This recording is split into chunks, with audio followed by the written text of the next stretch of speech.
Bismillahirrahmanirrahim. Assalamu alaikum. This is the 19th lecture for the course HRM 755 Performance Management. And I'm Usman bin Saif. Summary of the previous lecture. In the last lecture, we talked about communication plan. What is a communication plan? Why do we need a communication plan for our performance management system? और हमने ये भी discuss किया था कि performance management system या performance management process जो उसके कंपोनेंट्स क्या क्या हैं, और हमने बात की थी कि सबसे पहले प्री रिक्विजिट्स हैं, प्री रिक्विजिट्स के बाद परफॉर्मेंस प्लानिंग आती है, फिर इम्प्लीमेंटेशन स्टेज स्टार्ट होती है, और इम्प्लीमेंटेशन स्टेज के अंदर सबसे पहले कम्युनिकेशन प्लान की बात आती है, और उसके बाद इम्प्लीमेंटेशन स्टेज में परफॉर्मेंस एग्जीक्यूशन है, परफॉर्मेंस असेसमेंट है, परफॉर्मेंस रिव्यू है, परफॉर्मेंस रिकॉन्ट्रैक्टिंग है। और इम्प्लीमेंटेशन की जब भी हम बात करते हैं तो हमारी जो implementation of performance management system is starts with the communication plan, और इसकी हमने इम्पोर्टेंस देखी थी। कम्युनिकेशन प्लान होता क्या है, हमने केस स्टडी डिस्कस की United States Department of Justice की, फिर हमने बात की what is a good communication plan. Good communication plan क्या होता है? गुड कम्युनिकेशन प्लान की हमने उसमें फिर डिफरेंट क्वेश्चंस आइडेंटिफाई किए और हमने देखा उनके आंसर्स देखे कि पॉसिबल आंसर्स क्या हैं, और फिर हमने ये डिस्कस किया कि अगर ये क्वेश्चंस के आंसर्स कोई भी हमें कम्युनिकेशन प्लान अगर प्रोवाइड करता है तो will consider that communication plan as a good communication plan. और उसके बाद हमने एक केस स्टडी देखी थी United States Department of Justice की, जिसमें सीनियर एग्जीक्यूटिव सर्विस ऑफिसर्स थे जो कि उनके 75 फेडरल एजेंसीज में पोस्टेड थे, और उसका हमने देखा था कम्युनिकेशन प्लान क्या है उनकी परफॉर्मेंस मैनेजमेंट का।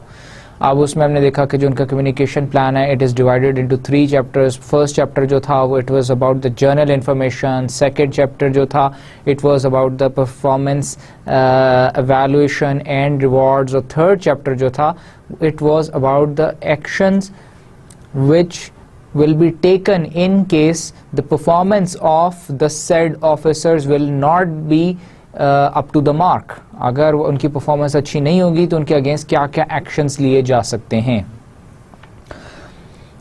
और उसके बाद हमने उसकी एवैल्यूएशन की थी। जितने हमने गुड कम्युनिकेशन प्लान के अंदर क्वेश्चंस आइडेंटिफाई किए थे, हर क्वेश्चन पे हमने उसका एनालिसिस देखा कि ये क्वेश्चन है, उसका ये रिप्लाई हमें इस कम्युनिकेशन प्लान से मिलता है, तो is it up to the mark. और फिर हमने देखा कि उसमें जितने क्वेश्चंस थे उसमें से some of them were very good, were described in detail, और एक दो क्वेश्चंस ऐसे भी थे जो कि उन्होंने ब्रीफली उनको एक्सप्लेन तो किया हुआ था लेकिन वो इतने डिटेल में नहीं थे। But still, because most of the questions were in detail and most of the questions were comprehensively answered, so we came to a conclusion that the communication plan for senior executive service officers of the United States Department of Justice is a good communication plan.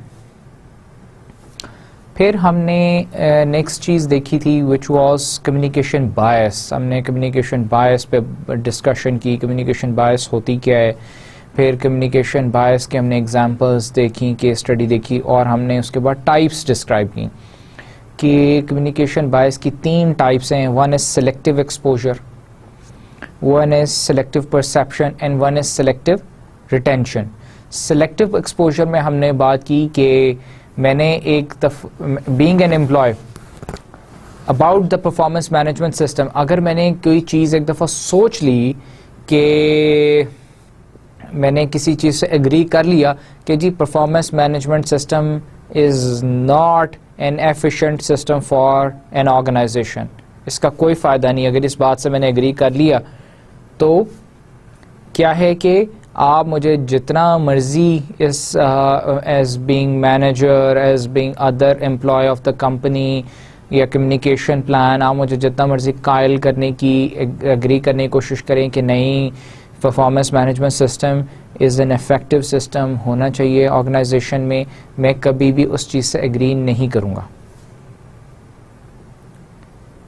Unless के इस मेरी communication बायस को minimise करने के लिए, इसके negative impact को minimise करने के लिए देयर आर वेज जिनके थ्रू ये मिनिमाइज हो सकती है, वो हमने एंड पे आखिर लास्ट पार्ट में डिस्कस किए थे. The second type was selective perception.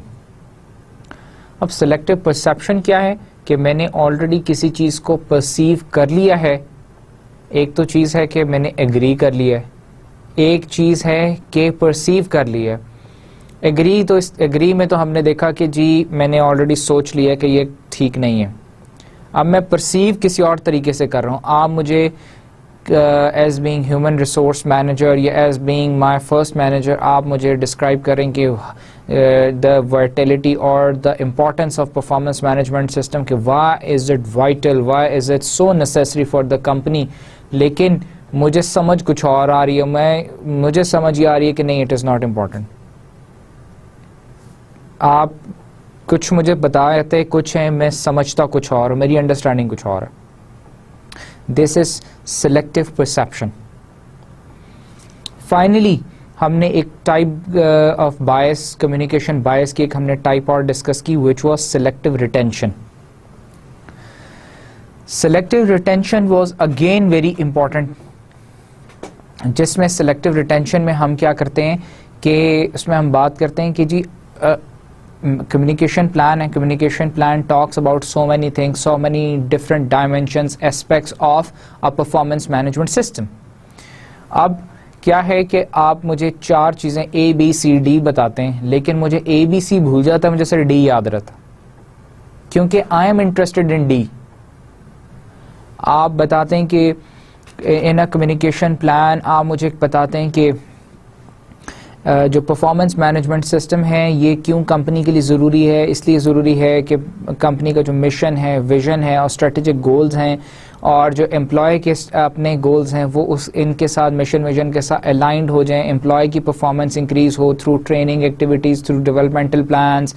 और फिर उसमें फर्दर आप डी फैक्टर बताते हैं कि जी इसके अंदर जो परफॉर्मेंस मैनेजमेंट होगी वो थ्रू इसकी रिवॉर्ड सिस्टम होगा जो कि बेस्ड होगा परफॉर्मेंस पे, और परफॉर्मेंस अप्रेजल ऐसे होगा, और परफॉर्मेंस अप्रेजल के लिए जो है रिजल्ट्स और उसके बिहेवियर्स को हम ऐसे मेजर करेंगे. ओवरऑल परफॉर्मेंस स्कोर कैलकुलेशन इस तरह से होगी और परफॉर्मेंस पीरियड ये होगा. लेकिन क्योंकि मुझे जो इस वक्त समझ आ रही है वो सिर्फ मैं इंटरेस्टेड हूँ रिवॉर्ड में, और मुझे लगता है कि ये परफॉर्मेंस मैनेजमेंट सिस्टम और कुछ नहीं करता, सिर्फ ये अगर जो है ना या तो इसकी वजह से सैलरी इंक्रीज़ होगी मेरी या सैलरी डिक्रीज़ होगी, या तो मुझे रिवॉर्ड देगा या मुझे पनिश करेगा. हालांकि कम्युनिकेशन प्लान और बहुत सारी चीज़ें बता रहा है. Communication plan talks about the performance management system, which eventually talks about my goals, which talks about alignment of my goal as being an employee with the mission and vision of the company, और मेरी developmental activities, मेरी improvement के बारे में बात करता है. लेकिन मुझे समझ सिर्फ यही आती है कि जी the communication plan or the performance management system deals with only the punishment and the rewards.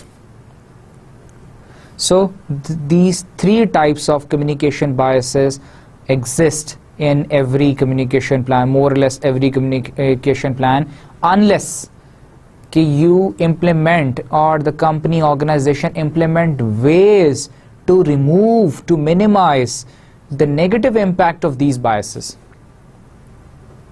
अब हम ways to minimize negative impact of biases पे हमने बात की थी कि हम कौन से ऐसे ways, हम कैसे कम कर सकते हैं negative impact. पहले तो हमने सबसे पहले एक बात की कि जी employee involvement. Employee involvement was one of the ways कि एम्प्लॉय इन्वॉल्वमेंट क्या कीजिए, तमाम एम्प्लॉयज़ को आप इन्वॉल्व करें, उनको बताएं, हर स्टेप पे उनकी एक्टिव पार्टिसिपेशन कराएं, उनको मीटिंग्स में बुलाएं, उनको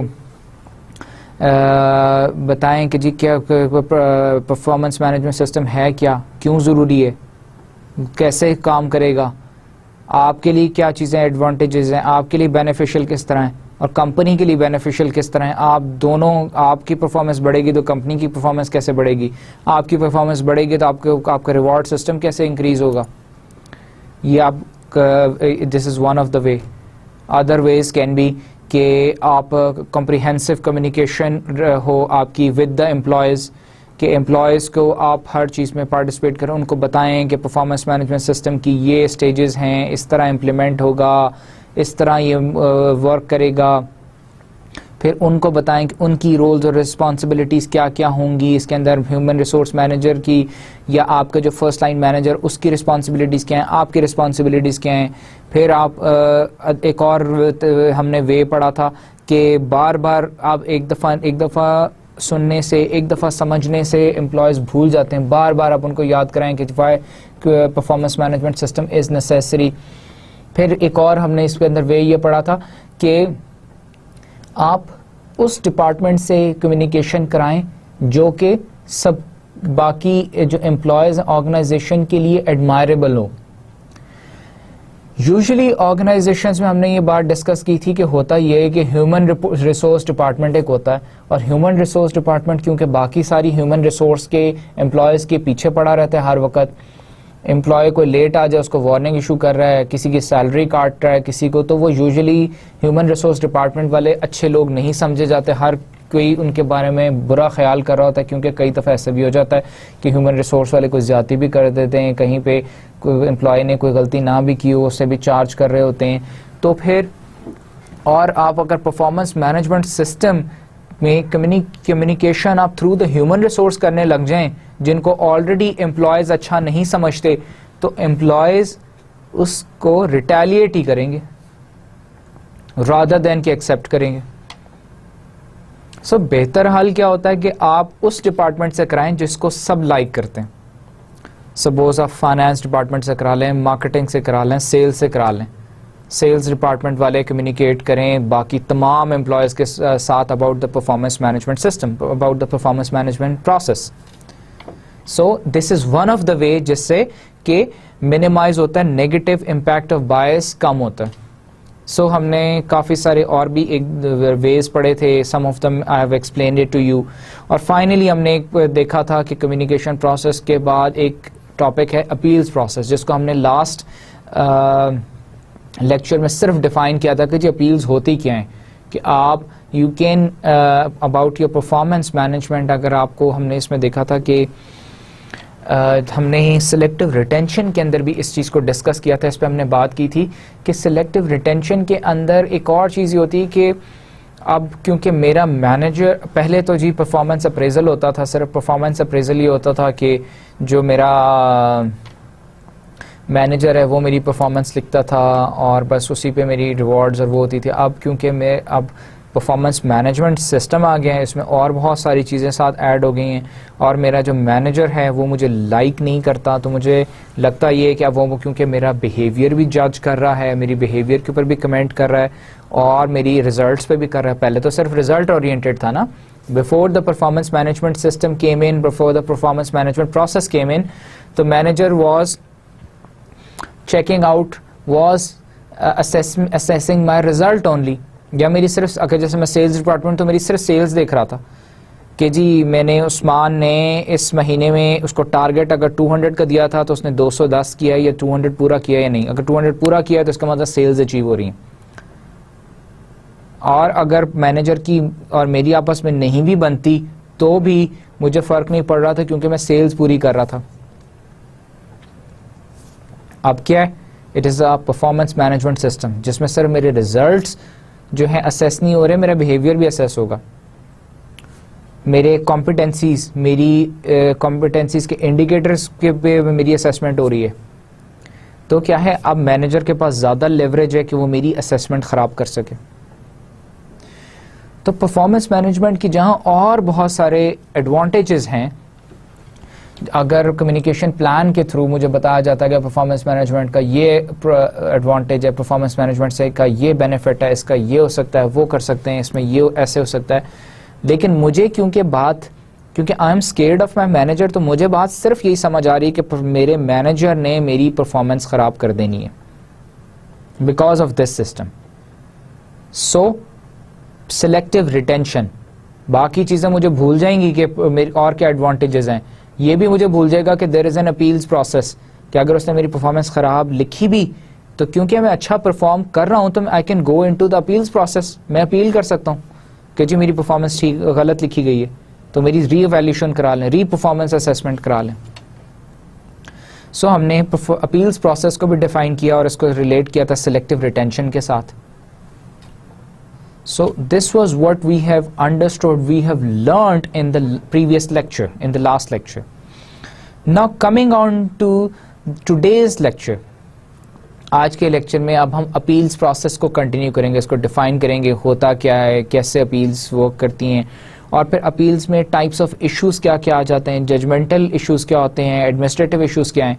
then we will talk about training programmes for acquisition of required skills, के परफॉर्मेंस असेसमेंट के लिए रेटर्स, हम देखते हैं ना रेटर्स क्या होते हैं, रेटिंग्स जो करते हैं मैनेजर, जिसने मेरी असेसमेंट करनी है, रेटिंग करनी है कि जी ये बेस्ट परफॉर्मर है, ये गुड परफॉर्मर है, ये आउटस्टैंडिंग है, या ये लीस्ट परफॉर्मर है, या नॉट परफॉर्मर।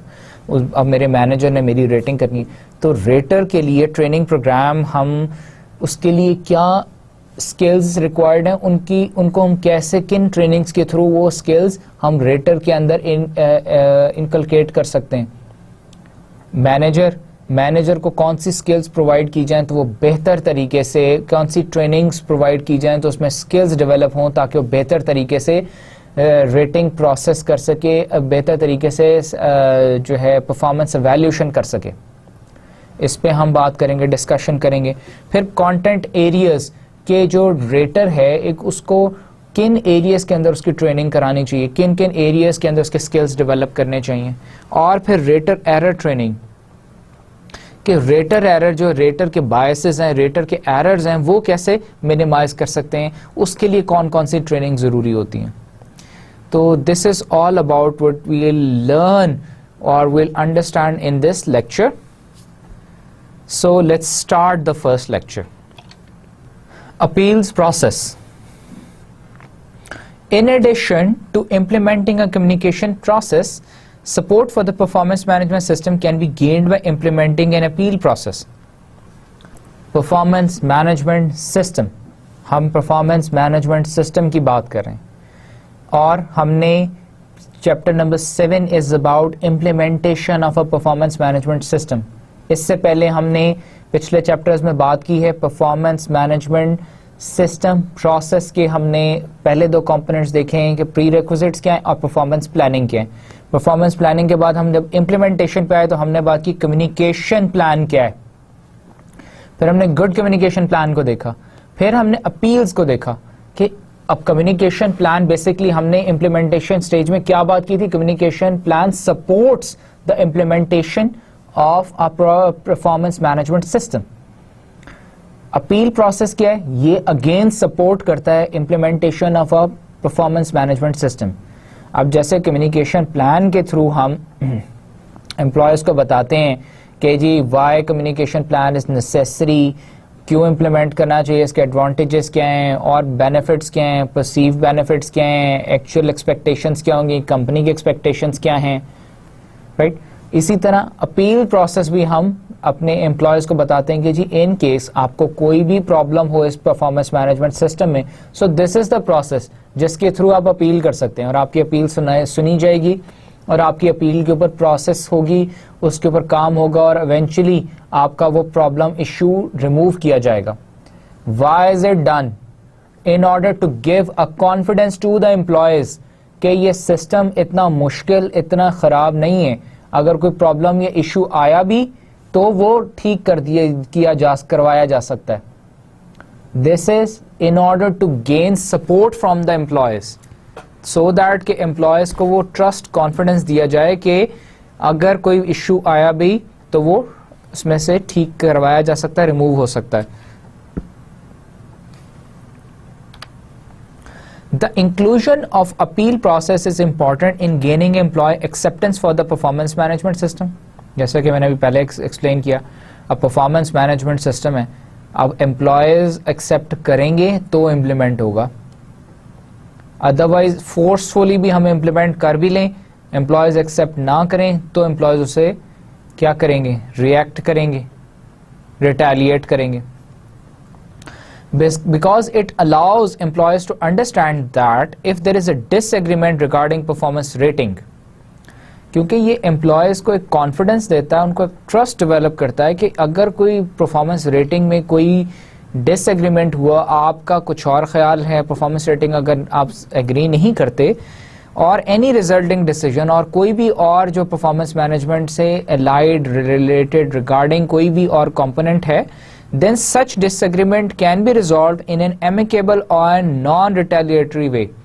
और वो एग्रीमेंट डिसएग्रीमेंट जो है वो रिमूव किया जा सकता है, उस चीज़ को ठीक किया जा सकता है इन नॉन रिटेलिएटरी वे, एक मतलब कि एमिकेबली, मतलब एक तरीक़ेकार के थ्रू और एक लड़ाई झगड़े के बगैर उसे हम ठीक कर सकते हैं, रादर देन कि आप कहें जी मैं इस सिस्टम को एक्सेप्ट नहीं करता, मैं इस सिस्टम के ऊपर नहीं काम कर सकता, ये नहीं हो सकता, वो नहीं हो सकता.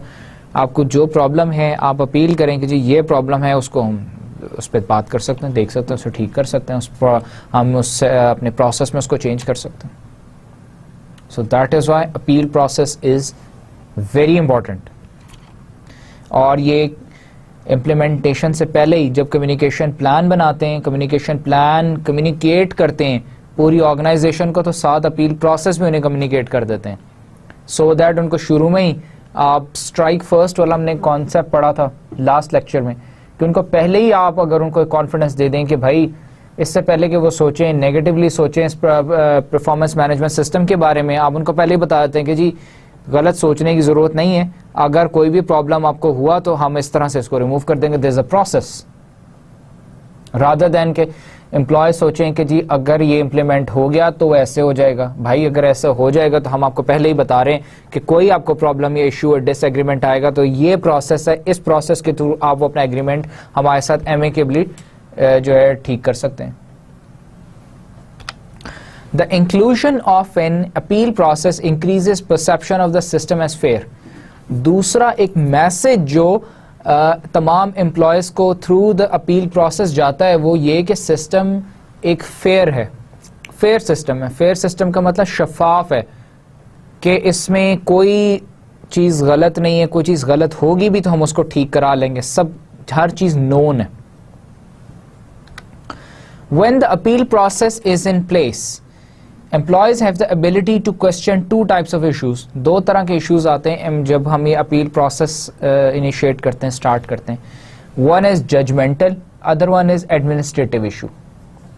अब हम बात करते हैं judgmental issue क्या होता है. These issues center on the validity of the performance evaluation.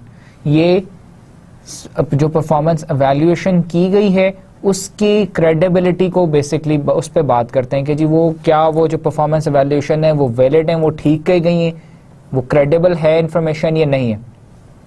For example, an employee may believe that a manager performance rating for that employee does not reflect his actual performance.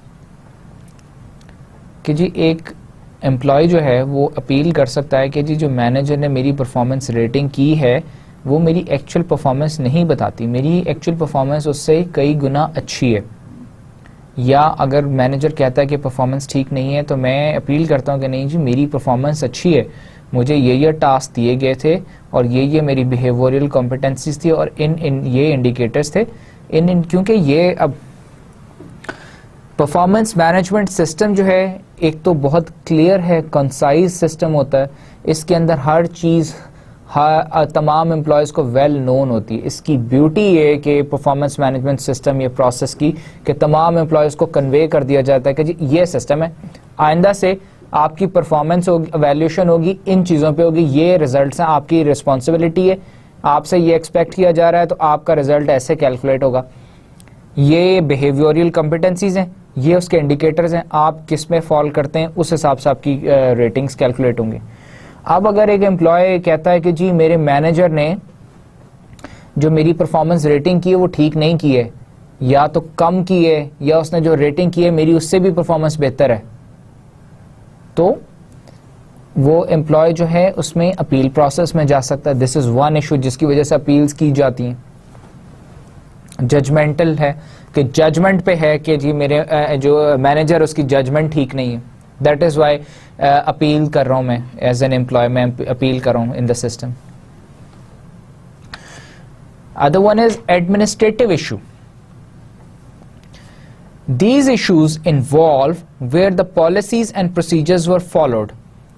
ये जो administrative basically जितने भी administrative issues या administration के problems होते हैं वो सारे के सारे रिवॉल्व कर रहे होते हैं पॉलिसीज और प्रोसीजर्स के. पॉलिसी फॉलो की गई है, प्रोसीजर ठीक तरीके से फॉलो किया गया है या नहीं.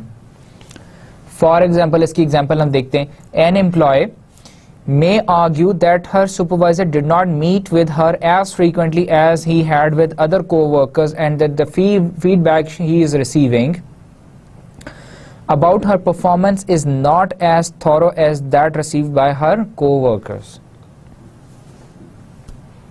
परफॉर्मेंस मैनेजमेंट सिस्टम की मैं दोबारा एग्जांपल देता हूँ कि जी परफॉर्मेंस मैनेजमेंट सिस्टम में because it is a clear system, इसमें हर पॉलिसी हर प्रोसीजर प्रॉपरली लेड डाउन होता है. इवन हमने लास्ट लेक्चर में डिस्कस किया था कि जी मीटिंग्स भी पहले से परफॉर्मेंस मैनेजमेंट की स्केड्यूल्ड होती हैं. स्केड्यूल्ड का मतलब है पहले से हमने प्लान किया होता है कि जी नेक्स्ट क्वार्टर है, जब हम डेवलपमेंटल प्लान्स बनाते हैं, हर एम्प्लॉय का डेवलपमेंटल प्लान बनता है कि जी इस नेक्स्ट क्वार्टर के अंदर ये इसने ट्रेनिंग्स करनी है, इस तरह इसने अपने ये स्किल्स, ये एबिलिटीज़, ये नॉलेज अपनी इस एरिया में इसने इंक्रीज करनी है. साथ मैनेजर के साथ ऑलरेडी डिसाइड कर लेते हैं, हो जाता है कि जी मीटिंग होगी, ये परफॉर्मेंस अप्रेजल की मीटिंग होगी, ये रिवॉर्ड की मीटिंग होगी, ये फलाना होगा, इन डेट्स पे होगी और इस नेक्स्ट अगले 3 महीने में इतनी दफ़ा ये मीटिंग्स होनी. अब एक चीज़, दूसरी चीज़ ये कि जी इन मौक़ों के ऊपर कोचिंग फीडबैक प्रोवाइड की जाएगी. अब एक एम्प्लॉय को ये प्रॉब्लम हो सकती है कि जी उससे इशू हो सकता है कि जी बाकी जो तमाम एम्प्लॉयज़ थे उनकी तो ये 5 दफ़ा इस क्वार्टर में उनके साथ मीटिंग, इंडिविजुअली मीटिंग की गई, उनको फीडबैक कोचिंग प्रोवाइड की गई और उन्हें थॉरली बताया गया कि जी आपके इस एरिया के अंदर ये जो है कॉम्पिटेंसी लैक कर रही थी और इसको आप ऐसे कोचिंग प्रोवाइड की कि आप इम्प्रूव कर सकते हैं और ये आपकी फीडबैक आ रही है. लेकिन मुझे सिर्फ 2 दफ़ा मेरे से मीटिंग की गई अबाउट माय परफॉर्मेंस अप्रेजल और मुझे कोचिंग भी प्रोवाइड नहीं की गई, मुझे फीडबैक भी नहीं प्रोवाइड की गई. फीडबैक प्रोवाइड भी की गई है तो मुझे थॉरली नहीं बताया गया, मुझे स्पेसिफिकली नहीं बताया गया कि जी क्यों मेरी परफॉर्मेंस अप्रेजल ठीक नहीं है, ये परफॉर्मेंस अप्रेजल कम आ रहा. So this is an administrative issue. Administrative कैसे कि पॉलिसी प्रोसीजर को नहीं फॉलो किया गया. पॉलिसी ये थी कि तमाम एम्प्लॉयज़ की इस क्वार्टर के अंदर 5 दफ़ा मीटिंग होगी तमाम एम्प्लॉयज़ के साथ, जबकि बाकियों के साथ तो 5 दफ़ा या 4 दफ़ा हुई, एक एम्प्लॉय के साथ 2 मीटिंग्स हुई.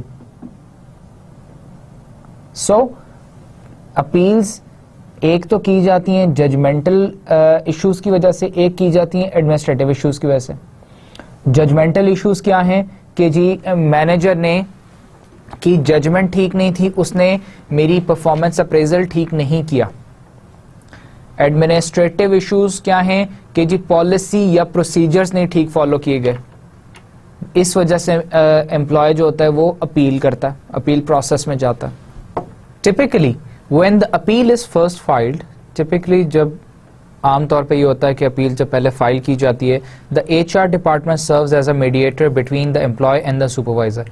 और ह्यूमन रिसोर्स डिपार्टमेंट जो है वो बीच का काम करते हैं कि वो सुपरवाइजर या मैनेजर और जो है एम्प्लॉय है उसके दरमियान जो भी कॉन्फ्लिक्ट होता है वो उन आपस में ह्यूमन रिसोर्स डिपार्टमेंट उस एम्प्लॉय से भी बात कर रहा होता है, उससे भी बात कर रहा होता है, उन दोनों को आपस में कनेक्ट कर रहे होते हैं. An appeal sent to HR department is usually called a level 1 or level A appeal. और जो अपील ह्यूमन रिसोर्स डिपार्टमेंट से की जाती है उसे लेवल 1 या लेवल A अपील कहते हैं. The HR department is in a good position to judge whether the policies and procedures have been implemented correctly. और ह्यूमन रिसोर्स डिपार्टमेंट जो है वो बेहतर उसमें होते हैं, पोजीशन में होते हैं, क्योंकि सारी ये जो पॉलिसीज़ और प्रोसीजर्स हैं ये लेड डाउन जो होते हैं ये सारे ह्यूमन रिसोर्स डिपार्टमेंट करते हैं, या इनकी एवेल्यूशन और मॉनिटरिंग भी क्योंकि ह्यूमन रिसोर्स डिपार्टमेंट करता है, तो वो बेहतर तरीके से जज कर सकते हैं कि क्या एडमिनिस्ट्रेटिव इशू की वजह से अगर अपील आई है तो क्या पॉलिसीज़ और प्रोसीजर्स फॉलो किए गए थे या नहीं किए गए थे. and also has good information about various jobs, level of performance expected, और बाकी जो job descriptions, क्योंकि ये भी responsibility human resource department की है तो उन्हें ये भी इस position अच्छी position में होते हैं कि उन्हें पता होता है कि हर employee की क्या job description थी, उसके कौन कौन सी responsibilities थी और उनसे expectations क्या थी, क्या level of performance expected थी, और अदर एम्प्लॉयज़ की लेवल ऑफ जो है परफॉर्मेंस क्या है विद इन द यूनिट और ऑर्गेनाइजेशन के, उसी डिपार्टमेंट और ऑर्गेनाइजेशन में बाकी एम्प्लॉयज़ की कंपैरिजन में परफॉर्मेंस कैसी है. The HR department gathers the necessary facts and bring them to the attention of either the rate to encourage reconsideration of the decision that caused the appeal, or to complainant to explain why there have been no biases or violations. कि अब human resource department क्या करता है कि वो फिर assessment करता है, एवैल्यूएशन करता है कि क्या जो एम्प्लॉय है उसकी अपील ठीक है, उसने ठीक अपील की है, या बायसनेस की वजह से या और कोई वायलेशन की वजह से उसने अपील की है. क्या वो पॉलिसीज़ वो चेक करता है कि अगर पॉलिसीज़ ठीक थी उसके बाद उसने मैनेजर की असेसमेंट ठीक थी या नहीं थी. अगर तो मैनेजर की असेसमेंट ठीक नहीं थी या प्रोसीजर पॉलिसीज़ फॉलो नहीं की गई तो वो रीअसेसमेंट करा लेते हैं, रिकंसिडर कर लेते हैं कि जी परफॉर्मेंस वैल्यूएशन दोबारा करें. नहीं तो फिर एम्प्लॉय से बात करते हैं कि भाई what is wrong with you, आपने अपील क्यों की ही, आपका क्या स्टांस है. In other words, the HR department either suggest corrective actions. तो HR डिपार्टमेंट या तो करेक्टिव एक्शन सजेस्ट कर रहे होते हैं सुपरवाइजर को, या इन्फॉर्म करते हैं एम्प्लॉय को दैट द डिसीजन और प्रोसीजर्स वर करेक्ट, कि जो डिसीजन या प्रोसीजर्स थे वो सारे करेक्टली फॉलो किए गए थे, आपकी अपील ठीक नहीं है. या फिर सुपरवाइजर या मैनेजर कहते हैं कि भाई आपकी गलती है. If the supervisor does not believe corrective action should be taken, or if the employee does not accept the HR decision, अगर सुपरवाइजर को कहा जाए कि जी आपकी गलती है, या मैनेजर को आपने इसकी परफॉर्मेंस एवैल्यूएशन ठीक नहीं की और वो मानने से इनकार कर दे, या एम्प्लॉय मानने से इनकार कर दे कि नहीं जी मैंने अपील ठीक की है, और ह्यूमन रिसोर्स डिपार्टमेंट का जो डिसीजन है वो एक्सेप्ट ना करें दोनों पार्टीज या कोई भी एक पार्टी, तो एंड द अपील कंटिन्यूज, और अपील कंटिन्यू हो, then an outside and unbiased arbitrator makes a final and binding resolution. फिर क्या है, कंपनी के बाहर से या किसी और डिपार्टमेंट के किसी मैनेजर या किसी को कहा जाता है कि उसको कहा जाता है कि जी आप इन दोनों की अपील सुने और इन दोनों के अंदर फैसला करें, डिसीजन करें और रिजॉल्व करें इस अपील को. This is usually called a level 2 और लेवल बी अपील. इसे लेवल 2 या लेवल बी अपील कहते हैं. This arbitrator can consist of a panel of peers and manager. ये पैनल भी हो सकता है, सिंगल मैनेजर भी हो सकता है, या पीयर्स भी हो सकते हैं. आप जो हैं को वर्कर्स को भी उनसे कहा जा सकता है कि जी आपस में इनका पैचअप कराएं या आपस में रिजॉल्व कराएं कॉन्फ्लिक्ट क्या है. The panel reviews the case, और पैनल अगर बना दिया जाए तो वो केस रिव्यू करता है, आस्क क्वेश्चंस पूछता है, मैंने सुपरवाइजर से भी, उससे भी, एम्प्लॉय से भी, विटनेसेस के भी इंटरव्यूज करते हैं. रिसर्चर्स प्रेसिडेंट्स के पहले के भी केसेस देखते हैं कि पहले तो ऐसा कोई केस नहीं हुआ, उसका क्या वैल्यूएशन थी या रेजोल्यूशन था. एंड पॉलिसी भी रिव्यू करते हैं कि जी पॉलिसी एक्चुअली क्या थी और पॉलिसी फॉलो हुई या नहीं हुई. Then they simply take a vote to make the decision, और वो पैनल फिर आपस में वोटिंग करा लेते हैं कि जी 5 लोग हैं तो फर्स्ट वन का क्या कहता है, सेकंड वन क्या कहता है, और जो लोग ज़्यादा एक बात पे मुत्तफिक हों उसको वो एक्सेप्ट कर लेते हैं डिसीजन को. In some cases vote manager, vice president और higher level who takes the panels vote into consideration in making the final decision. और फिर क्या होता है, कंपनी को बहुत सीनियर ऑफिशियल या वाइस प्रेसिडेंट या CEO मैनेजिंग डायरेक्टर वो होता है जो कि मॉडरेट कर रहा होता है इस पैनल की मीटिंग को, और वो सबसे उनका डिसीजन लेके फिर वो एक फाइनल डिसीजन प्रेजेंट करता है. अब हम इसके अंदर एक we have a case study over here, selected excerpts from the University of North Carolina performance management appeal process. University of North Carolina की हम केस स्टडी यहाँ पे डिस्कस करते हैं कि उनका अपील प्रोसेस क्या है. जनरल प्रोविजन क्या है, under state policy neither party in the appeal process may be represented by an attorney. State law and policy provides that the chancellor decision on an appeal is final and can not be appealed further. उन्होंने पहले एक दे दिया कि जी employee और manager दोनों parties के लॉयर या कोई इस तरह की जो है अटॉर्नी हायर नहीं कर सकते, जो भी होगा विद इन द यूनिवर्सिटी होगा, और जो वाइस चांसलर यूनिवर्सिटी का उसका डिसीजन फाइनल होगा। The appeal process has jurisdiction of the following issues only, और अपील प्रोसेस इन चीज़ों के ऊपर ये उसकी उन्होंने मार्क कर दिया कि जी ये जो उसका स्कोप है। The overall evaluation received as part of the annual review, इसके ऊपर अपील हो सकती है। ओवरऑल रीवैल्यूएशन के ऊपर अपील की जा सकती है। रेटिंग ऑन मोर और मोर प्रिंसिपल फंक्शंस के प्रिंसिपल फंक्शंस अगर पूरे नहीं हुए तो उनके ऊपर अपील हो सकती है। Explanatory remarks included in the valuation के एक्सप्लेनेटरी रिमार्क कोई अगर गलत दिया हुआ है उसके ऊपर अपील की जा सकती है। इसके अलावा कोई किसी और चीज़ पर अपील नहीं की जा सकती। Depending on the actions taken by the General Assembly regarding salary increase related to the performance evaluation process, the following issues may also be appealed. कि जी जो सैलरी के कोई इश्यूज हैं तो इन दो फर्दर इश्यूज के ऊपर भी अपील की जा सकती है, इन एडिशन टू जो पहले हमने आइडेंटिफाई किए कि इन चीज़ों पर अपील हो सकती है। एक है failure to receive a performance increase and और परफॉर्मेंस बोनस व्हेन एलिजिबल, कि अगर परफॉर्मेंस के लिए एलिजिबल थे और उनको इंक्रीज नहीं मिला सैलरी में। दूसरा है the amount of increase of bonus received, कि अमाउंट के ऊपर आपका कोई डिफरेंट है कि डिफरेंट आपका डिस्क्रिपेंसी है कि अमाउंट जितनी मिलनी थी उतनी नहीं मिली या कम मिली। Now an employee is limited to one appeal for any work cycle regardless of the number of issues involved, और जो एम्प्लॉय है वो एक वर्क साइकिल में एक रिव्यू पीरियड में सिर्फ एक दफ़ा अपील कर सकता है, रिगार्डलेस कि उसके जितने भी इश्यूज हैं वो सिर्फ एक इशू के ऊपर अपील कर सकता है। The employee should describe the complete remedy desired should the appeal be decided in his favor, कि वो ये भी बताए कि complete remedy desired कि वो चाहता क्या है इस सारे अपील के थ्रू, उसको अपना क्या अपना किस तरह से अपनी वो जो है अपना सोल्यूशन चाहता है ये भी वो बताए। For example the employee who appeals the overall evaluation should specify overall evaluation requested, कि वो बताए कि ओवरऑल इवैल्यूएशन उसने दोबारा से करानी है या नहीं करानी।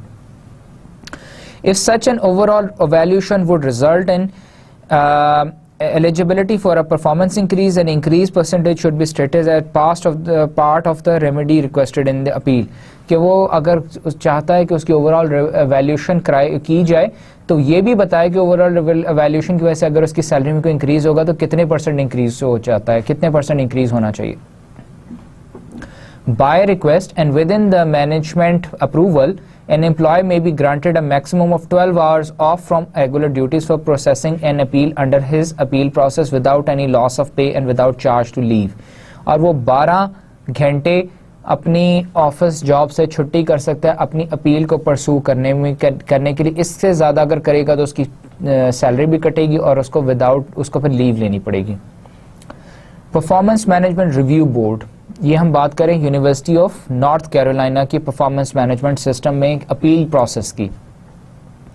The chancellor appoints the chair of the performance management review board, कि जो यूनिवर्सिटी का चांसलर है वो अपॉइंट करता है जो इनका है जो चेयरमैन है परफॉर्मेंस मैनेजमेंट रिव्यू बोर्ड का, and the other members of the review board, और अदर जो मेंबर्स हैं उनको भी वो अपॉइंट करता है। When a level B appeal is received, level B appeal हमने क्या बात की थी कि लेवल बी अपील वो क्या होती है, लेवल ए अपील वो होती है जो HR ह्यूमन रिसोर्स के थ्रू सॉल्व की हो सके। जो लेवल 2 या लेवल बी वो होती है जो कि अदर देन किसी हम आउटसाइड जो हैं या अदर डिपार्टमेंट से या रिव्यू पैनल बना के बोर्ड हम बना के उसके थ्रू सॉल्व की जाए जो अपील, उसे लेवल बी कहते हैं।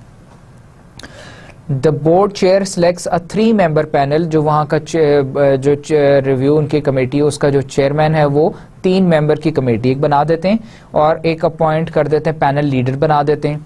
The board chair notifies the employee of the name, job title and department of each propose panel member, और वो उनके नोटिफाई कर देते हैं कौन कौन किस किस डिपार्टमेंट का उसका पैनल का मेंबर होगा।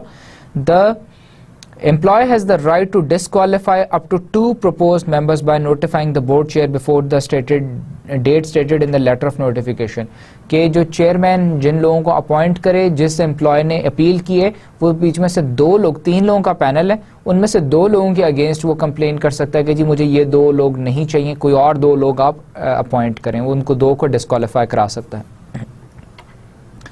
Each panel will have 1 member within supervisory responsibility and 2 members with no supervisory responsibilities, कि जो भी पैनल बनेगा उसके अंदर एक मेंबर कम से कम वो होगा जिसकी जो कि सुपरवाइजर रहा होगा, जिसकी रिस्पॉन्सिबिलिटीज में सब बीइंग्स वो हो, और बाकी दो जो हैं उनके लिए ऐसी रिस्पॉन्सिबिलिटी की रिक्वायरमेंट नहीं है।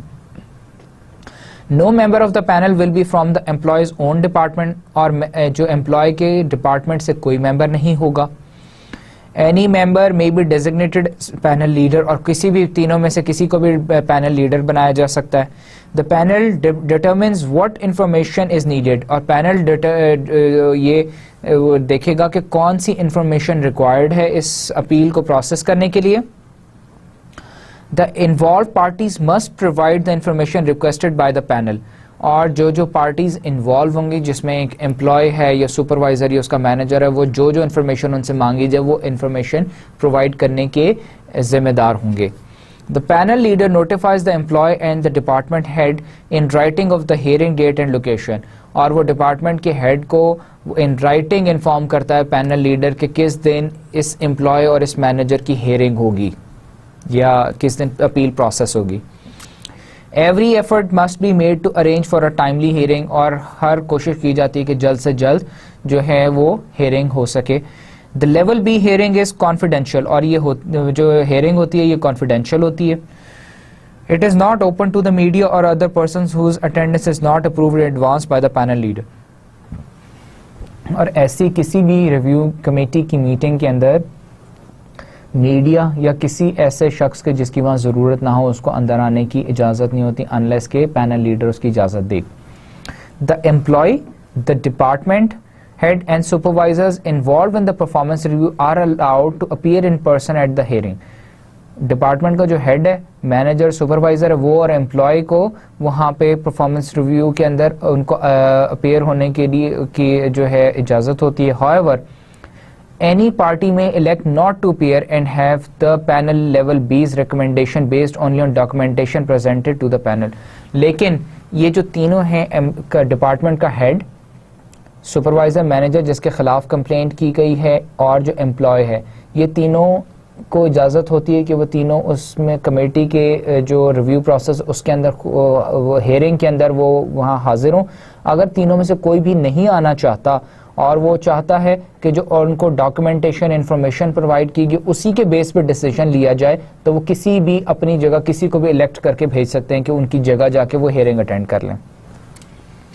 The chair must receive advance notification if anyone other than the department head are to provide information on the review board। अगर जो चेयरमैन है इस कमेटी का उसको पहले से नोटिफाई करना होता है कि अगर कोई भी एम्प्लॉय या डिपार्टमेंट हेड जो है कोई और इंफॉर्मेशन जो रिव्यू बोर्ड को देना चाहें। The employee and management must request approval in advance of witnesses to address the panel, और उसकी वहाँ पे विटनेस को भी बुलाने की इजाज़त पहले से जो है उसकी इजाज़त लेनी पड़ती है। Only witnesses approved in advance में अपीयर एट द हियरिंग, और जो लोगों की पहले से उस रिव्यू पैनल ने इजाज़त दी होती सिर्फ वही लोग आके वो उस पैनल के सामने पेश हो सकते हैं। आफ्टर द हियरिंग, और एक दफ़ा जब हियरिंग हो जाती है, the panel decides whether additional information is needed. Panel जो है ये तीन लोगों का ये डिसाइड करता है कि और इन्फॉर्मेशन रिक्वायर्ड है या नहीं। Any information requested and received after the hearing is shared with the employee and the department head। और कोई भी इंफॉर्मेशन अगर हेयरिंग के बाद उनको हासिल होती है, मिलती है, तो वो एम्प्लॉय और सुपरवाइजर सबके साथ शेयर की जाती है। After considering all the information presented, the panel makes its recommendation by majority vote and submits its written recommendation through the board chair to the chancellor। और फिर क्या होता है कि जो भी डिसीजन लिया जाता है उस पैनल डिसीजन कैसे लेता है, आपसे पहले भी मैंने अभी आपको एक्सप्लेन किया कि पैनल डिसीजन ऐसे लगता है तीन लोगों का पैनल है। अब वो तीन लोग आपस में क्या करते हैं कि वोट कर लेते हैं कि जी मेरा ये ख्याल है इसके बारे में, मैं ये डिसीजन लेना चाहता हूँ, बी ये कहता है मैं ये डिसीजन लेना चाहता हूँ, सी ये कहता है मैं ये डिसीजन लेना चाहता हूँ। तो अगर दो ए और बी कहते हैं कि हम दोनों का ये ख्याल है, सी का कोई और ख्याल है, लेकिन क्योंकि मेजॉरिटी ए और बी का ये ख्याल है तो वो डिसीजन वो इन राइटिंग जो चेयरमैन है परफॉर्मेंस रिव्यू बोर्ड का उसको वो भेज देते हैं, और वो चेयरमैन जो है वो डिस्कस करता है with the chancellor of the university. The chancellor either accepts, modifies और रिजेक्ट्स द पैनल रिकमेंडेशन, क्योंकि चांसलर जो ओवरऑल वो है इंचार्ज है performance management at the university, तो वो उस जो बोर्ड का जो डिसीजन है उसको या एक्सेप्ट कर ले, उसमें चेंजेस कर ले, या उसको रिजेक्ट कर दे, वो उसके पास वो अख्तियार है. And issues the university decision with in 15 calendar days of the receiving the panel recommendation. 15 दिन के अंदर अंदर, जिस दिन ये रिकमेंडेशन बोर्ड भेजता है उसके 15 दिन के अंदर अंदर कोई भी नोटिफिकेशन, कोई भी डिसीजन ले सकता है चांसलर जो है. If the chancellor rejects the panel recommendation of, अगर चांसलर वो पैनल की रिकमेंडेशन रिजेक्ट कर दे, the written decision with the will state the reason for rejection, तो वो क्या करता है नीचे फिर वो उसकी इन राइटिंग इन लिखता है कि जी क्यों उसने उस बोर्ड का जो डिसीजन था उसको रिजेक्ट किया. The chancellor sends the written decision to the employee, और चांसलर जो है वो एम्प्लॉय को इन राइटिंग इन्फॉर्म कर देता है कि जी मैंने ये आपके बारे में ये जो बोर्ड ने रिकमेंड किया था उसे मैंने इस वजह से रिजेक्ट कर दिया. So this case study was about the appeal process of University of North Carolina, कि वहाँ पे अभी हमने इन डिटेल देखा कि क्या प्रोसेस है, किस तरह अपील की जा सकती है, किन किन चीज़ों पे अपील की जा सकती है, कौन कौन सी लीगैलिटीज़ उसमें उन्होंने रखी हुई हैं, और अपील हो जाती है तो उसके बाद का क्या प्रोसेस है, किस किस को हियरिंग कमेटी के सामने पेश होना पड़ता है, कैसे पेश होना पड़ता है, इन्फॉर्मेशन कैसे शेयर होती है, चांसलर ओवरऑल जो है वो डिसीजन लेता है, बोर्ड कमेटी कैसे उसका अपना डिसीजन लेती है, रिकमेंडेशन कैसे चेयरमैन को भेजती है, चेयरमैन फिर चांसलर को भेजता है, और इवेंचुअली चांसलर फिर नोटिफाई अनाउंस करता है डिसीजन अपना 15 दिन के अंदर अंदर. So this was an appeal process which is there at university of North Carolina. The box selected excerpts from the University of North Carolina performance management appeal process shows some of the key sections of performance management process for employees at the University of North Carolina. University of North Carolina के अंदर वो जिस तरह से है उसके अंदर वो इन्होंने भी वो explain किया. The appeal process is intended to air concerns and to resolve disagreements. Appeal process रखा गया है disagreements को resolve करने के लिए. The purpose of this specific policy is to provide employees and management with a mean for resolving disagreements involving performance evaluation and performance pay issues. Performance evaluation और performance pay के issues को identify और उनको remove करने के लिए, उनकी remedy find करने के लिए, और उनके में resolution जो ढूंढने के लिए ये उन्होंने एक provision रखी हुई employees और management में appeal process की. बेसिकली अपील प्रोसेस क्या करता है, इन दोनों के अंदर जो भी कोई डिसएग्रीमेंट आ जाए, कोई रेजोल्यूशन आ जाए, तो इसको वो दोनों फैक्टर्स के ऊपर देखते हुए, एक फैक्टर तो मतलब कि हमने जिसमें बात की परफॉर्मेंस वैल्यूएशन का या परफॉर्मेंस पे का या अदर और भी कोई फैक्टर हो सकता है जिस पे बेस करके वो अपील प्रोसेस में कोई भी एम्प्लॉय जाए तो वो उसको उसका डिसएग्रीमेंट जो उसको सॉल्व किया जाता है, उसका इशू रिजॉल्व किया जाता है. The information shown in the box describing the appeal process at the University of North Carolina spells out the steps involved. इसमें steps सारे उन्होंने clearly बताए हैं.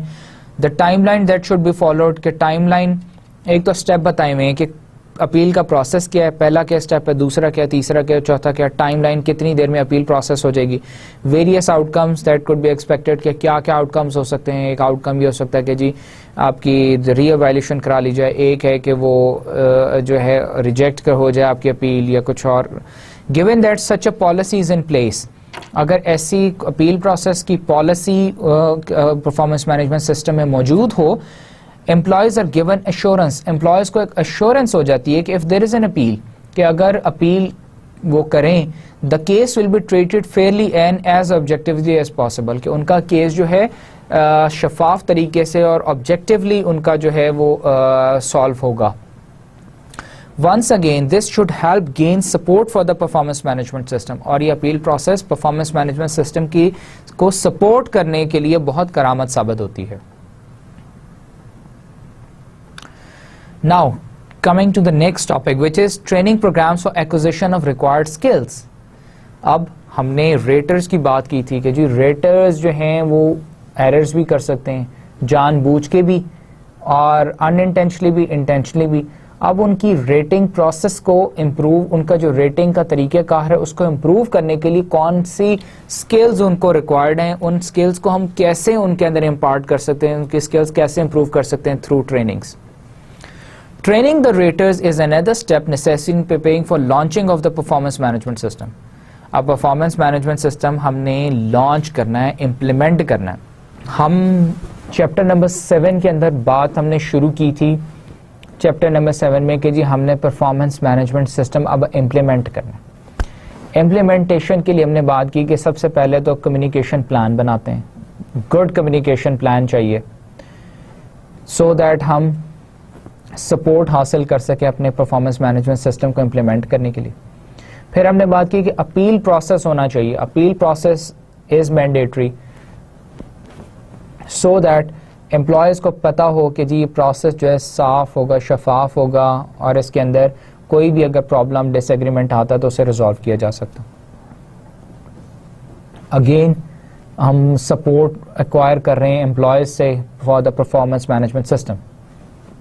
ना परफॉर्मेंस मैनेजमेंट सिस्टम को अब इम्प्लीमेंट जब करना है तो एम्प्लॉयज़ की रेटिंग भी करनी है. एम्प्लॉयज़ की रेटिंग कैसे करनी है?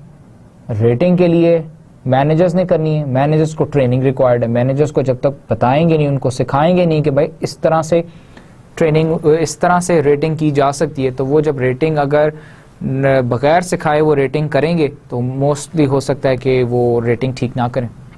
सो that is what training is very important in order to implement a performance management system. System को इम्प्लीमेंट करने से पहले हम उनकी रेटिंग्स कराते हैं. Training not only provides participation in the performance management system with needed skills and tools to do a good job implementing it, but also helps increase satisfaction with the system. एक तो ये कि employees की, managers की participation increase होती है with the performance management system. दूसरी चीज़ ये कि मैनेजर्स की सेटिस्फेक्शन भी बढ़ती है, सिर्फ मैनेजर्स की, अदर एम्प्लॉयज़ की भी. क्योंकि जब एम्प्लॉयज़ को पता होगा कि हमारे मैनेजर्स जो हैं उनकी रेटिंग्स के ऊपर ट्रेनिंग्स कराई जा रही हैं तो उनको पता होगा कि ट्रेनिंग की वजह से हमारी बेहतर परफॉर्मेंस मैनेजमेंट जो है परफॉर्मेंस अप्रेजल करेंगे. सो मेरे भी कॉन्फिडेंस इंक्रीज हो रहा है, मेरी भी सेटिस्फेक्शन इंक्रीज हो रही है as an employee. Now content areas की हम बात करते हैं. किन एरियाज के अंदर एम्प्लॉयज़ की ट्रेनिंग कराई जानी चाहिए? कौन से स्पेसिफिक एरियाज हैं जहां पे मैनेजर्स की ट्रेनिंग ज़रूरी है? अब ट्रेनिंग्स करानी हम बात करें जो ट्रेनिंग ज़रूरी है. हमने अभी बात की इंपॉर्टेंस ऑफ ट्रेनिंग्स पे बात की कि जी क्यों ट्रेनिंग ज़रूरी है मैनेजर्स की, ऑन क्यों स्किल्स उनके अंदर इम्पार्ट करने चाहिए, उनको स्किल्स प्रोवाइड करने चाहिए फॉर बेटर रेटिंग्स. अब रेटिंग्स के लिए उनको ट्रेनिंग तो करानी है, लेकिन किस किस एरिया में ट्रेनिंग करानी है? सो कॉन्टेंट्स क्या होना चाहिए? पहले तो reasons for implementing the performance management system, के मैनेजर्स को बताया जाए, उस पर ट्रेनिंग कराया जाए कि जी क्यों परफॉर्मेंस मैनेजमेंट सिस्टम ज़रूरी है, क्या वजह है, why do we need this performance management system. Managers को अगर हम इसके ऊपर ट्रेनिंग कराएंगे तो ही वो कोच कर सकेंगे, अपने एम्प्लॉयज़ को बता सकेंगे कि जी performance management system is so important, why is it important, what are the reasons, हम क्यों इम्प्लीमेंट कर रहे हैं. Second one is information appraisal form and system mechanics, के अप्रेजल फॉर्म क्या है, इसको फिल आउट कैसे करना है, सिस्टम के मैकेनिक्स हैं, रेटिंग कैसे करनी है, व्हाट इज द प्रोसेस, इसके ऊपर उनकी ट्रेनिंग कराई जाए मैनेजर्स की, सुपरवाइजर्स की. Third one is how to identify and rank job activities, कि रैंकिंग जॉब एक्टिविटीज की कैसे हो, कौन कौन सी हैं जॉब एक्टिविटीज, उनको आइडेंटिफाई कैसे करना है, उनको रैंक कैसे करना है. Third one is how to observe, record and measure performance, के परफॉर्मेंस को कैसे ऑब्जर्व करना है, नोट कैसे करना है, रिकॉर्ड कैसे करना है और मेजर कैसे करना है, मेजरिंग क्राइटेरियाज क्या क्या हैं. Fifth one is how to minimise rating errors, और जो रेटिंग करते हुए एरर्स आते हैं इंटेंशनल अनइंटेंशनल, उनको कैसे कम किया जा सकता है. इस पर ट्रेनिंग कराई जाए मैनेजर्स की, सुपरवाइजर्स की, सो दैट वो बेहतर तरीके से वो रेटिंग कर सकें. How to conduct an appraisal interview, और इंटरव्यूज कैसे करने. Interviews are so important. हमने पिछले लेक्चर्स में इसको डिस्कस भी किया था कि इंटरव्यूज क्यों इंपॉर्टेंट है. अप्रेजल इंटरव्यू, अब मैं एक एम्प्लॉय को बताता हूँ, बुलाता हूँ, उससे कहता हूँ भाई तुम्हारी परफॉर्मेंस ठीक नहीं है और तुम्हारी परफॉर्मेंस इसलिए नहीं ठीक, तुम ठीक काम नहीं करते, फलाना नहीं करते, ये नहीं करते. हो सकता है कि एम्प्लॉयर रिटेलिएट करे, वो मुझसे लड़ने जो मुझे शुरू हो जाए. द बेटर वे इज कि मैं हो सकता है कि उस एम्प्लॉय के खौफ से, बीइंग सुपरवाइजर मैनेजर, उसके एम्प्लॉय के खौफ से मुझे कि भाई वो मेरे साथ बदतमीजी करेगा, मैं उसकी रेटिंग जो है ठीक ना करूं, फिर पुअर परफॉर्मेंस है मैं उसको गुड शो करूं, क्योंकि मुझे खौफ है कि अगर मैं उसको पुअर लिखूंगा तो मुझसे लड़ेगा। तो मेरी अगर एक उस पर ट्रेनिंग करा दी जाए एज सुपरवाइजर मैनेजर, तो मुझ में ये स्किल, कम्युनिकेशन स्किल आ जाए कि मैं उसको बुला के उससे बताऊं कि भाई तुमने बहुत अच्छे ये तुम्हारी अचीवमेंट्स हैं, तुम बहुत अच्छा परफॉर्म कर रहे हो, लेकिन ये कुछ एरियाज हैं इसके अंदर तुम्हारी थोड़ी सी इंप्रूवमेंट की ज़रूरत है, इसकी वजह से तुम्हारी ज़रा परफॉर्मेंस ख़राब हो रही है। तो वो भी उसे पॉजिटिव वे में देखेगा, मुझसे डिस्कस करेगा कि, और मुझे बताएगा कि क्यों उन एरियाज़ में, मैं उससे पूछूंगा क्या वजह थी, और इस तरह से परफॉर्मेंस अप्रेजल इंटरव्यू जो है it will go very good, fruitful भी होगा, और उसके लिए भी जो है बेनिफिशियल होगा, मेरे लिए भी बेनिफिशियल होगा, रादर देन कि मैं डायरेक्टली ब्लंटली उसे बताऊं और लड़ाई झगड़ा हो। How to train counsel and coach as being supervisor manager, मुझे ट्रेन अगर नहीं किया जाएगा कि अपने एम्प्लॉय की कोचिंग कैसे करनी है, उनको कैसे ट्रेन करना है, उनको काउंसलिंग कैसे करनी है, मुझे करनी ही नहीं आएगी तो मैं उनको कैसे काउंसिल करूंगा, कोच करूंगा। और परफॉर्मेंस मैनेजमेंट सिस्टम का सबसे इंपॉर्टेंट एस्पेक्ट ही है कि एम्प्लॉय को उसकी फीडबैक दी जाए, कोचिंग प्रोवाइड की जाए, काउंसलिंग की जाए, ट्रेनिंग इम्पार्ट करूं। So these are the 7 major content areas जिनके ऊपर रेटर्स की, सुपरवाइजर्स की, मैनेजर्स की ट्रेनिंग कराना जरूरी है in order to bring them to a skilled level where they can do a better rating of their employees, of their subordinates. In fact, the above are common components of the communication plan in which all organizational members participate, not just the raters. और ये वो areas हैं जिनके ऊपर सिर्फ raters की नहीं, सिर्फ बाकी organization के employees की भी ट्रेनिंग करानी चाहिए, so that के employees को भी पता हो कि हमारी rating इन points के ऊपर होनी है, मैनेजर ने रेटिंग हमारी करनी है तो इन चीजों पे करनी है। कंटेंट एरिया 3 to 5 जिसमें था 1 how to identify and rank job activities, how to observe, record and measure performance, how to minimise rating errors, involve general issues of identifying, observing, recording and evaluating performance. 4 चीजों को identify करता है, observe करता है, record करता है, evaluating performance. 4 चीजें हैं। पहले जो 3 से 5 कंटेंट एरिया नंबर 3, 4 और 5 हमें इन चीजों के बारे में बताता है, जर्नल इश्यूज को बेसिकली एड्रेस कर रहा है। फिर कंटेंट एरिया 6 और 7 which is how to conduct an appraisal interview, how to train counsel and coach. ये क्या है करता है, involve the general issue of how to interact with employees receiving performance information, के अप्रेजल इंटरव्यू, कोचिंग, ये कि आपने परफॉर्मेंस अप्रेजल जैसे एम्प्लॉय को करना है उसके साथ कैसे इंटरेक्ट करना है, इन 2 एरियाज को ये डिस्कस करता है। Rater error training. अब पहले हमने बात की कि जी रेटर्स की ट्रेनिंग किन किन कंटेंट एरियाज में ट्रेनिंग क्यों इंपॉर्टेंट है और किन किन एरियाज में उनकी ट्रेनिंग करानी चाहिए, फिर कि रेटर एरर क्या होता है और उसके ऊपर उनकी ट्रेनिंग क्यों करानी चाहिए। Many performance management systems are plagued with rater errors, कि बहुत सारे परफॉर्मेंस मैनेजमेंट सिस्टम्स हैं जिनके फेलियर, जिनके ख़राब होने की वजह ये है कि वो रेटिंग्स ठीक नहीं होती, एरर होते हैं रेटिंग में। The goal of rater error training RET is to make raters aware of what training errors they are likely to make and help them develop strategies to minimize those errors।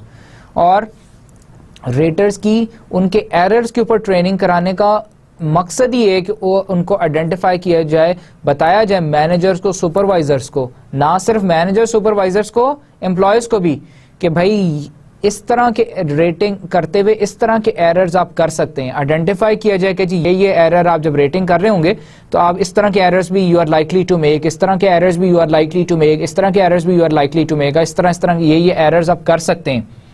और फिर उनको बताया जाए कि अगर इस तरह का एरर, आप किस तरह से ये एरर्स को मिनिमाइज कैसे कर सकते हैं, इन एरर्स को कम कैसे कर सकते हैं।